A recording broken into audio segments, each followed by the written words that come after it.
Thou shalt not make a machine in the likeness of a human mind.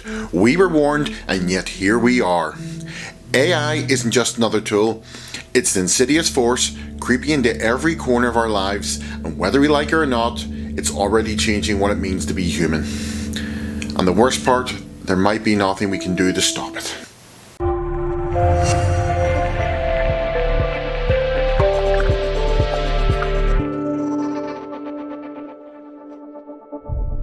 Back when I started this channel, I made 2 videos about AI, specifically Grok, and how people were already misusing it to harass other people online, mostly women, even generating perverse images of underage girls.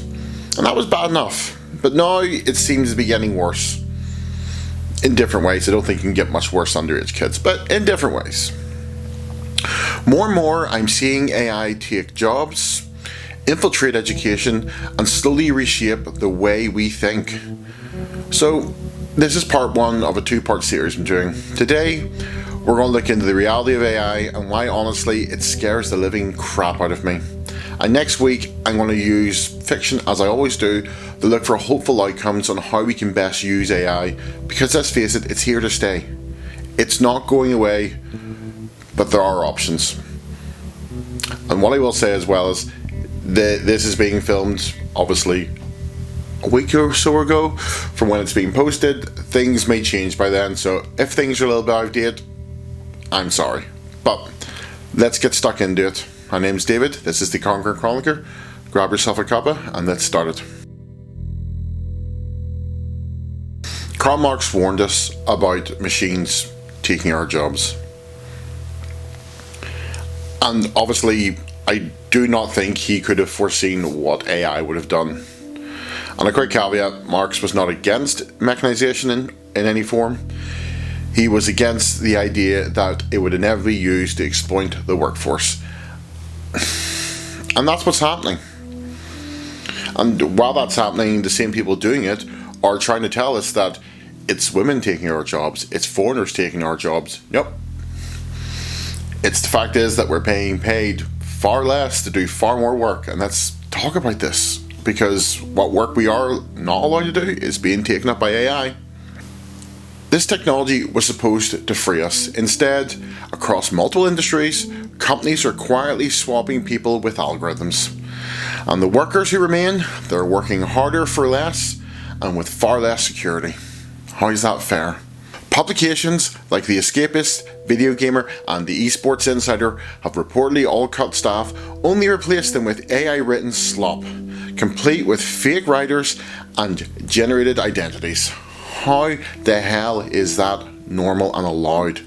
So if you were interested in these outlets, I suggest a boycott. And if you're hoping it would have stopped in the world of entertainment, oh boy, we all know it hasn't. Those tech giants are jumping right into the fray. Microsoft, 15,000 jobs cut. Amazon, 30,000 layoffs. Block, 4,000 employees gone. 40% of their workforce to replace them with AI. For Christ's sake, over on my Nerd Guys TikTok, we talked about this. Amazon, instead of paying voice actors for the Banana Fish anime, used an AI dub. The world's richest company couldn't afford to hire voice actors, notoriously underpaid voice actors. I know that's Amazon Studios and this is Amazon itself, but they're related, and that just pisses me off. They're pouring billions into AI, which again is destroying our environment. Though I believe there's been a halt in some AI data centers being built, but we'll maybe talk about that next video. So let me ask this really important question that people don't seem to be asking. In the future, if no one has a job, who exactly is going to be buying their product? No one is asking that question. At least I don't know who is, because it really confuses me. Because at the end of the day, someone needs to be buying stuff for these companies to work. Is it just going to be a circle jerk of rich assholes just buying their own stuff? Ladies and gentlemen, this is far from innovation. This is short-term profits dressed up like progress. And never forget, these big companies do not care about you. I've seen it myself firsthand. They get in there and they rip the soul out of the little guy just to shaft you. Because they don't care, because it's all about money.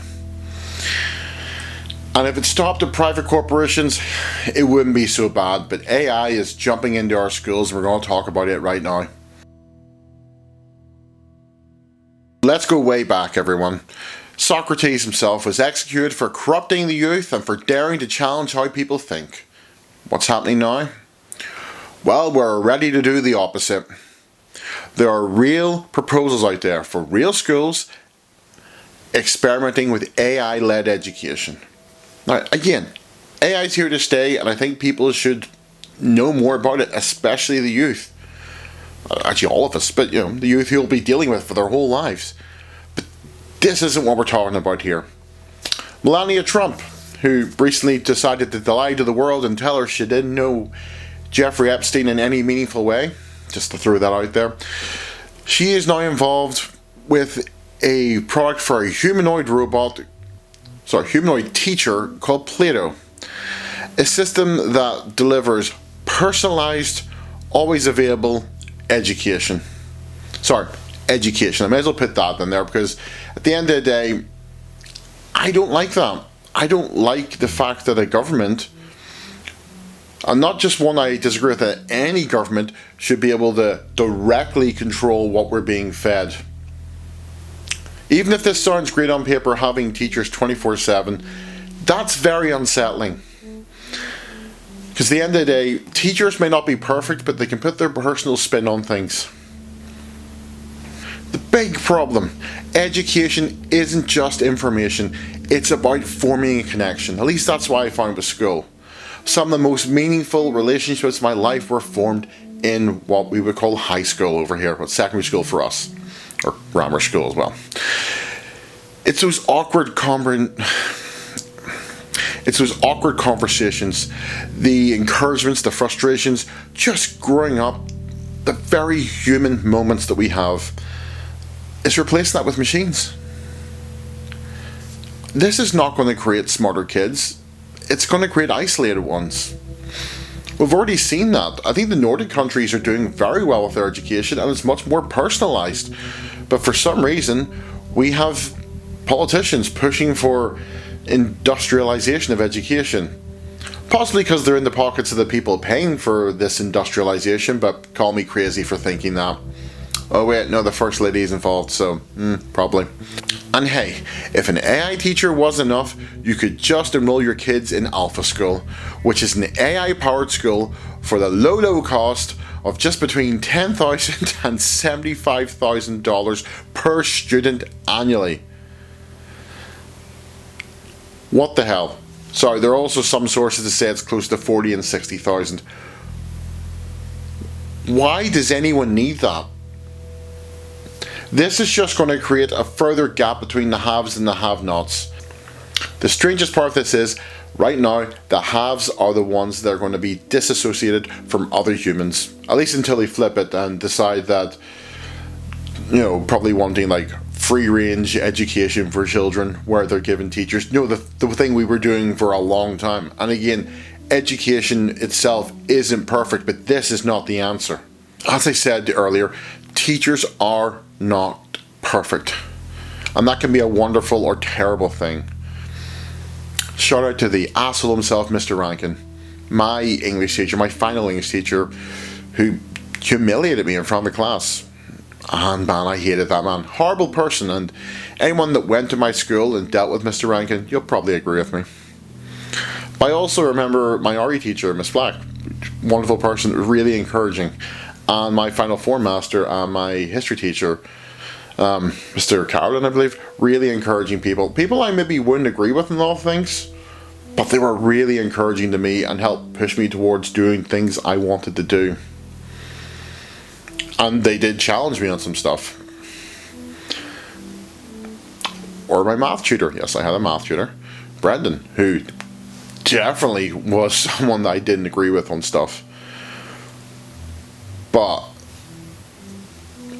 I learned a lot from him, and I developed new ideas because of that, not maths and other things. Also, I do appreciate the fact that he stopped teaching me maths for a whole day because 9/11 happened and we just watched that. That was a really surreal moment in my life. Point is, teachers are important. They're already underpaid and treated like crap. And now we're going to try and replace them. That's not going to fix the problem. It's just going to make it worse. But it doesn't end there. All of the biggest technological inventions created by man, the airplane, the automobile, the computer, they say little about his intelligence but speak volumes about his laziness. This one stings just a little bit because AI isn't just changing systems, it's changing us. Researchers, including voices like Karl Marx, have raised concerns about over-reliance and reducing critical thinking, increasing misinformation. We've all seen that. Look, left or right, you have to know you can't trust everything out there. This isn't about one political ideology. They're both being corrupted, one more than the other, but I'll let you guys decide which one that is. Doesn't matter, they're both being corrupted.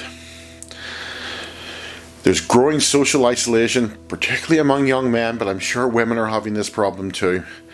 And there's widening wealth inequality. We are in a second Gilded Age. Do not forget that. And let's be honest, we've already started to feel this. Not only do we not remember things the same way, we don't even think the same way.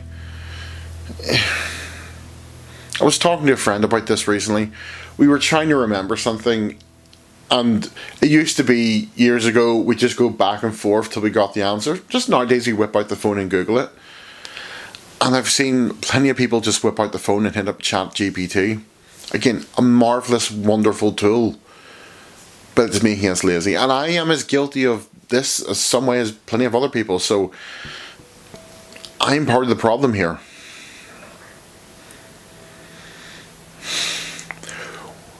The machine's doing everything for us. And I spoke about earlier, who is going to buy all these products from these companies once we don't have jobs? And I have to wonder who's going to be able to take on these jobs when they eventually have them, because people are not being built to remember things and work anymore. Everything is being made to make things too easy for us. And that's wonderful in some ways. I don't think future generations should struggle. I personally think it is our job to make life easier for the future generations. But in some ways, are we making things too easy? In an ideal world, AI would do everything for us and we would dedicate our lives to making this world better. Or making ourselves the better versions of ourselves, but I don't think we're there. I don't think we're there as a species. And I'm terrified of that. But there's hope. Even if we are probably going to march ourselves into slavery, and we're not going to be forced to do it, we are simply going to tick a box, and that will be it. That just sounds like slavery with extra steps. I already said it, AI isn't going anywhere, and that's the reality of the world we're living in. But right now, it feels like people building these systems aren't asking, should we? They're only asking, can we? Ooh, feeling like Ian Malcolm saying that there. Yeah, but your scientists were so preoccupied with whether or not they could, they didn't stop to think if they should. If this keeps going, we risk becoming passive observers in our own lives. We're going to be outsourced, outsmarted, and forgotten. But there's hope. And that's what I'm going to talk about next week. I'm going to be looking at worlds where AI is a positive thing and has been used in a way I think is appropriate. It's fiction, but right now that's all I have. It's just dreams and fiction, and hopefully they're good things. So please tune in next week and we're going to talk about a hopeful future for AI. My name is David and I am the Conquering Chronicler. See you on Tuesday.